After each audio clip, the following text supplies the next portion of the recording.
हत्या के 11 अभियुक्तों की रिहाई जो गुजरात सरकार ने की, 15 अगस्त के दिन की, अमृत महोत्सव के दौरान की, सरकार द्वारा लिए गए इस अप्रत्याशित निर्णय पर कुछ नए तथ्य आपके सामने मैं लाया हूं और उन तथ्यों के आधार पर कुछ नए सवाल भी खड़े होते हैं।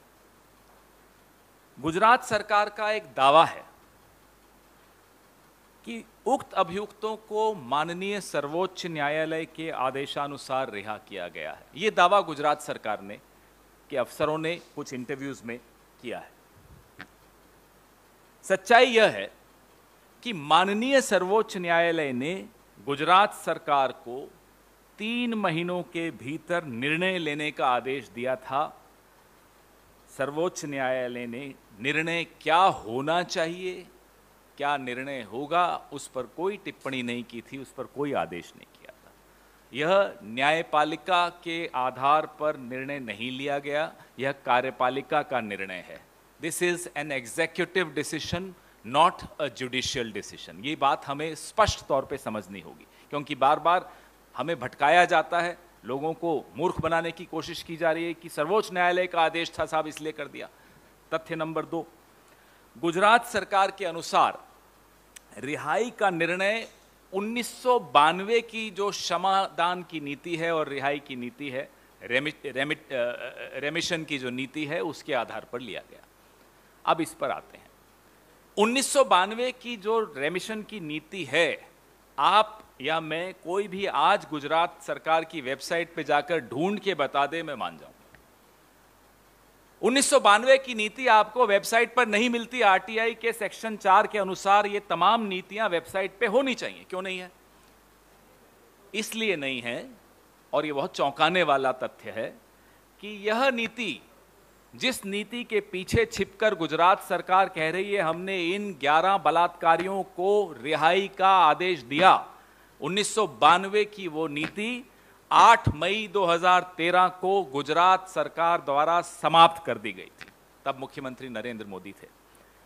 8 मई 2013 को शासनादेश द्वारा, वो शासनादेश विनीत जी आपको शेयर कर लेंगे, शासनादेश द्वारा 8 मई 2013 को 1992 की वो नीति गुजरात सरकार ने समाप्त कर दी। तो ऐसी नीति जो है ही नहीं, उस नीति के आधार पर आप 11 बलात्कारियों को, 11 हत्यारों को क्षमादान दे देते हैं और रिहाई कर देते हैं। यह बहुत चौंकाने वाला तथ्य है। तीसरा तथ्य, कोई ऐसा अपराध जिसकी जांच किसी केंद्रीय एजेंसी ने की हो, इस प्रकरण में सीबीआई ने की थी, उसमें क्षमादान या रिहाई का निर्णय अकेले राज्य सरकार नहीं ले सकती। सीआरपीसी का 345 सेक्शन 345 ऑफ सीआरपीसी के तहत राज्य सरकार को केंद्र सरकार की अनुमति लेनी होती है कोई क्षमादान करने के लिए या कोई रिहाई करने के लिए। मैं आपको उदाहरण देता हूं। तमिलनाडु की तत्कालीन मुख्यमंत्री स्वर्गीय सुश्री जयललिता ने स्वर्गीय राजीव गांधी जी के हत्यारों को इसी तरह की एक रेमिशन दी थी, क्षमादान दिया था। सुप्रीम कोर्ट ने तब यह आदेश जारी किया था, आदेश दिया था कि इसमें केंद्रीय जांच एजेंसी ने इस प्रकरण की जांच की थी, अकेले राज्य सरकार माफी नहीं दे सकती, क्षमादान नहीं दे सकती, रिहाई का आदेश नहीं दे सकती। CrPC section 345। हम प्रधानमंत्री से और गृह मंत्री दोनों से, दोनों गुजरात के हैं, यह जानना चाहते हैं, क्या गुजरात की आपकी भारतीय जनता पार्टी सरकार ने आपसे यानी कि प्रधानमंत्री से या गृह मंत्री से अनुमति ली थी इन 11 बलात्कारियों और हत्यारों को क्षमादान देने के लिए और रिहाई करने के लिए? अगर दी थी तो साझा करिए, सार्वजनिक करिए, ताकि लोगों को आपके खोखले शब्दों का अर्थ समझ में आ जाए जो आपने लाल किले की प्राचीर से बोले थे, नारी शक्ति, नारी सम्मान, नारी सुरक्षा। और अगर नहीं दी थी तो हम यह जानना चाहते हैं प्रधानमंत्री जी से और गृह मंत्री जी से कि आप गुजरात के मुख्यमंत्री के खिलाफ क्या कार्रवाई करने जा रहे हैं इस गैर कानूनी काम को अंजाम देने के आरोप पर। या तो आपसे अनुमति ली थी या आपसे अनुमति नहीं ली थी, स्पष्ट कीजिए, देश जानना चाहता है। और अगर नहीं ली थी तो देश यह भी जानना चाहता है आप अपने मुख्यमंत्री के खिलाफ क्या कार्रवाई करने वाले हैं, आप गुजरात सरकार के खिलाफ क्या कार्रवाई करने वाले हैं। और एक सवाल गुजरात के मुख्यमंत्री से भी है, जो जेल एडवाइजरी कमेटी है उसके सदस्य कौन कौन हैं, जिन्होंने सबसे पहले यह अनुशंसा की थी कि इन 11 हत्यारों और 11 बलात्कारियों को क्षमादान मिले, इनकी रिहाई हो। जेल एडवाइजरी कमेटी के सदस्य कौन कौन हैं, उनकी अनुशंसा कब आई थी और क्या थी। एक और सवाल हम गुजरात के मुख्यमंत्री से पूछना चाहते हैं, गुजरात सरकार से पूछना चाहते हैं कि 8 मई 2013 को जब 1992 की नीति वापस लेने का शासनादेश आया था, क्या यह शासनादेश माननीय सर्वोच्च न्यायालय के संज्ञान में लाया गया?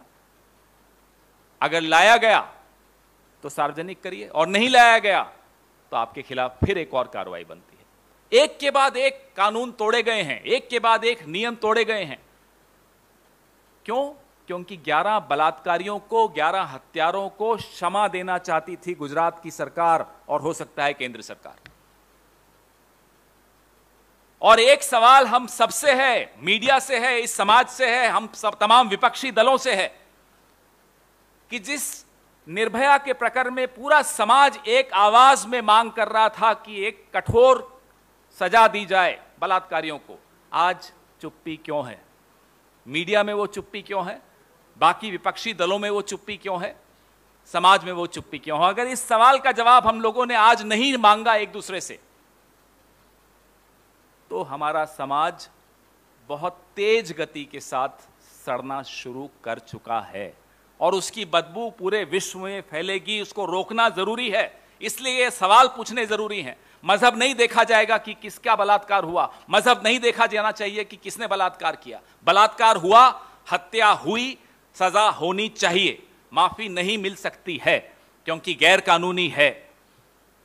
यह महत्वपूर्ण सवाल है, महत्वपूर्ण मुद्दे हैं। आज जो भी मजहब देखकर चुप हैं, वो प्रधानमंत्री हो, कोई और विपक्षी दल हो, संविधान पढ़ लीजिए। यह देश संविधान पे चलता है, सरकारें संविधान पे चलती हैं, सरकारें जाति और मजहब देखकर नहीं चलती। मैं इशारे नहीं कर रहा, मैं स्पष्ट तौर पे कह रहा हूं, जो दल निर्भया के बहुत ही दुखद हादसे को आधार बनाकर राजनीति में घुसे थे, जो अलग तरह की राजनीति का दावा भरते थे, वो दल कहां हैं? वो चुप क्यों हैं? वो क्या सिर्फ वोट बटोरने के लिए उन राज्यों में जाएंगे और उस राज्य में इतना बड़ा हादसा हो जाए, इतना बड़ा अपराध हो जाए सरकार द्वारा? सरकारों का काम है समाज की रक्षा करना अपराधियों से, अपराधियों को क्षमादान करना सरकारों का काम नहीं होता। और विपक्ष का काम है कि जब सरकारें ऐसा काम करें, ऐसा अपराध करें, तो विपक्ष को एक आवाज में बोलना होगा। आज विपक्ष का एक बड़ा तबका चुप क्यों है? मैं सबके लिए कह रहा हूं जो नहीं बोल रहे, मैं किसी की तरफ इशारे नहीं कर रहा, स्पष्ट तौर पे कह रहा हूं, निर्भया को आधार बनाकर राजनीति पे घुसने वाला दल कौन सा है? हम सबके सामने है वो।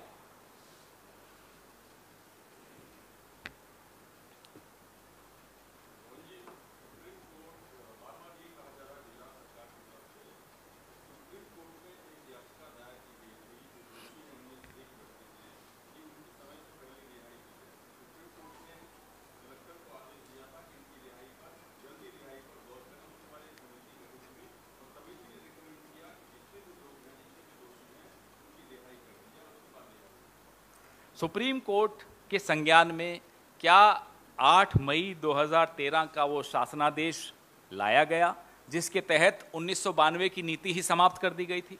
और अगर 1992 की नीति समाप्त हो गई थी तो फिर 2014 की नीति के तहत निर्णय होना चाहिए। और 2014 की नीति में रेप, मर्डर, गैंगरेप के अभियुक्तों को की रिहाई नहीं हो सकती समय से पूर्व। हम यह जानना चाहते हैं कि आपने 2014 की नीति के तहत किया या 1992 की नीति के तहत? आप कहते हैं 1992 की नीति के तहत किया, तो 1992 की नीति तो समाप्त की जा चुकी है, आप ही की सरकार द्वारा खत्म हो गई थी। तो जो नीति है ही नहीं, उसके तहत आप किसी को माफीनामा कैसे दे सकते हैं? किसी की समय से पूर्व रिहाई कैसे करवा सकते हैं? वो तो नीति ही नहीं है। और अगर वो नीति नहीं है तो फिर नई नीति है जो कि 2014 की नीति है।